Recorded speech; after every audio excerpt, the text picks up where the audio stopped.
Sinabi ni Alden Richards na hindi niya karaniwang ginagawa ito.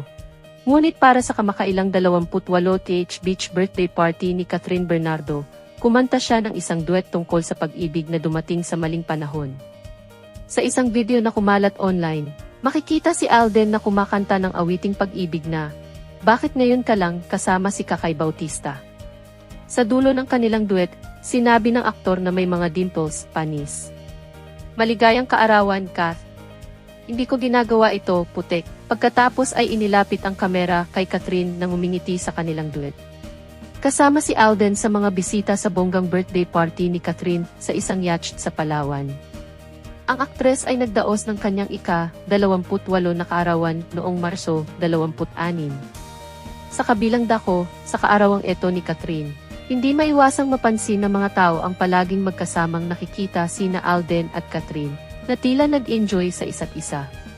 Maraming ang nakapagsabi na sila ay nagmamahalan na nga. Palaging handang magbigay ng pagkain at inumin si Alden kay Kath, at nag-aalok ng mga upuan kapag sila ay nasa hapagkainan para magkwentuhan. Sila ay napapansin din na nag-uusap ng pribado at romantiko. Ngunit, ang tanong ng marami, ito na kaya ang bagong pag-ibig sa buhay ni Catherine? Sa kabila ng mga spekulasyon ng mga tao, nanatili ang misteryo sa kanilang ugnayan. Ngunit sa tuwing sila ay magkasama, ang kanilang tibok ng puso ay tila nag-uusap ng sarili nilang wika. Ang pagmamahal ay marahil hindi maitatago. Ngunit tanging sila lamang ang makapagsasabi kung ang kanilang pagkakaibigan ay nauuwi na sa mas higit pa.